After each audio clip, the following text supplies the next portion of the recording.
Selamat datang di channel YouTube The Global Grid. Oke, sebuah perang baru aja meletus di Timur Tengah. Dan, ya, sementara berita utama penuh dengan cerita pertempuran, dampak sebenarnya itu jauh lebih luas dari medan perang. Jadi, yuk kita bedah bareng-bareng gimana konflik yang kelihatannya jauh ini ternyata mengirimkan gelombang kejut tersembunyi yang udah mulai kita rasakan, bahkan di dompet kita sehari-hari. Bayangin baru seminggu berjalan, ekonomi global udah gonjang-ganjing. Jadi jelas ini bukan lagi sekedar konflik regional, tapi udah jadi krisis global yang sedang berlangsung di depan mata kita. Dampaknya udah mulai kerasa, bukan cuma di berita, tapi di hal-hal yang mungkin nggak kita sangka, kayak apa yang ada di piring makan kita, atau bahkan ketersediaan obat-obatan. Oke, kita mulai dari yang paling kelihatan dulu ya. Gelombang kejut pertama yang paling jelas, dan ini udah pasti menghantam pasar energi. Sesuatu yang mungkin udah Anda duga, tapi skala dan kecepatannya itu tetap aja bikin kaget. Coba deh lihat angka-angka ini. Tanggal 27 Februari, sebelum semua ini pecah, minyak mentah itu harganya sekitar $70 per barel. Cuma dalam hitungan hari, tanggal 9 Maret, harganya langsung nembus angka psikologis $100. Ini pertama kalinya sejak tahun 2022. Lonjakan sedrastis ini adalah sinyal pertama kalau ada masalah yang besar banget. Nah, kenapa harganya bisa meroket secepat itu? Jawabannya ada di sini, Selat Hormuz. Jalur perairan yang sempit ini adalah urat nadi dunia, karena 20% pasokan minyak dan gas global lewat sini. Jadi, waktu lalu lintas di sini macet total karena konflik, pasar energi global tuh rasanya kayak lagi dicekik. Tapi, ini baru permulaan, baru puncak gunung esnya aja. Nah, sekarang kita coba telusuri riak pertama yang tersembunyi. Dampak kali ini nggak langsung terasa di pom bensin, tapi justru di meja makan kita. Ternyata krisis energi ini secara langsung mengancam pasokan pangan dunia. Gimana ceritanya? Gini masalahnya, pupuk nitrogen, ini bahan vital yang menopang setengah produksi pangan dunia, itu sangat bergantung pada gas alam. Dan produsen-produsen utamanya seperti Oman, Qatar, Arab Saudi, Uni Emirat Arab, sekarang ada di jantung konflik. Bahkan Qatar Energy, salah satu raksasa di industri ini, udah menghentikan produksinya. Dan parahnya lagi, Selat Hormuz yang tadi kita bahas, itu bukan cuma jalur minyak, tapi juga jalur buat sepertiga pasokan pupuk dunia. Jadi rantai pasok ini benar-benar dalam bahaya besar. Dan dampaknya ke kantong? Cepat dan brutal. Di New Orleans, yang jadi pintu masuk utama pupuk ke Amerika, harga per ton itu melonjak dari $516 jadi $683, dan itu cuma dalam seminggu. Jadi ini bukan masalah di tempat yang jauh di sana ya, ini adalah krisis biaya yang menghantam para petani sekarang juga.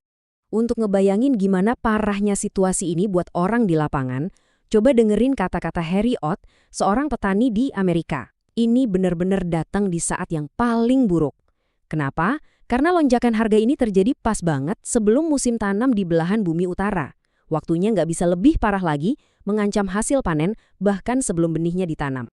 Ujung-ujungnya konsekuensinya bisa sangat serius. Program Pangan Dunia atau WFP udah ngasih peringatan kalau lonjakan harga ini bisa memicu efek domino. Gini logikanya.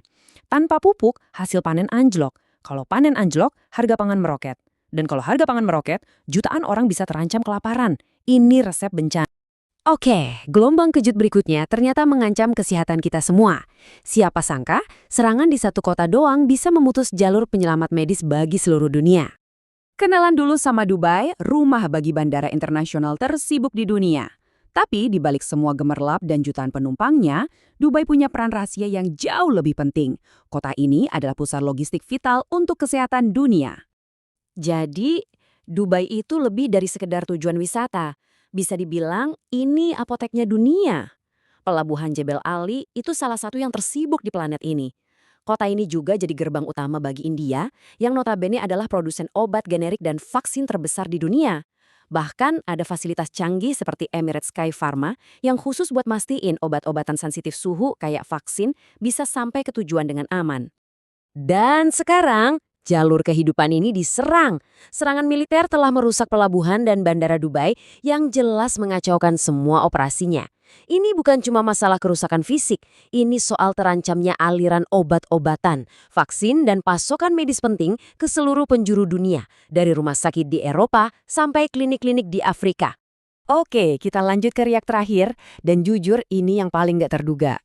Ini adalah sebuah kisah tentang elemen yang kelihatannya sepele, tapi ternyata jadi pondasi dunia modern kita dan menggerakkan setiap perangkat elektronik yang kita pakai.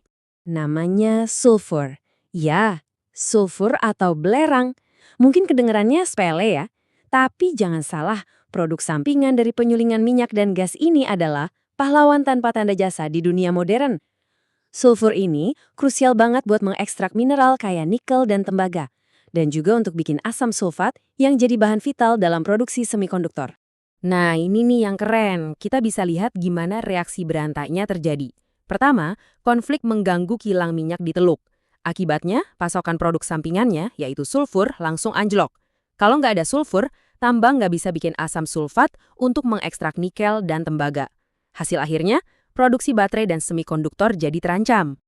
Dan ini bukan lagi cuma kemungkinan loh, ini udah kejadian.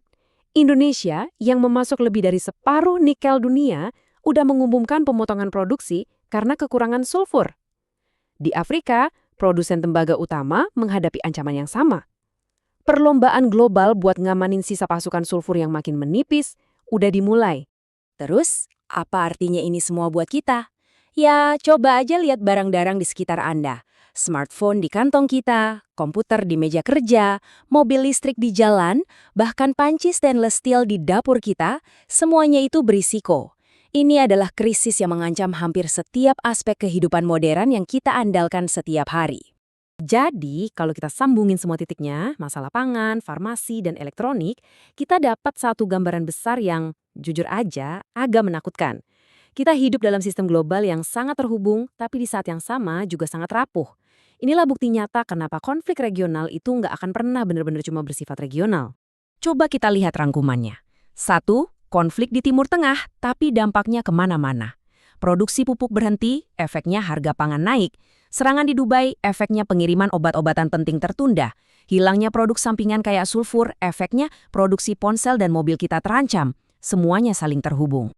Ini akhirnya ninggalin kita dengan satu pertanyaan besar kan? Di dunia yang udah sekacau dan seterhubung ini, apa masih ada konflik yang benar-benar bisa kita sebut lokal? Peristiwa minggu lalu membuktikan sebaliknya.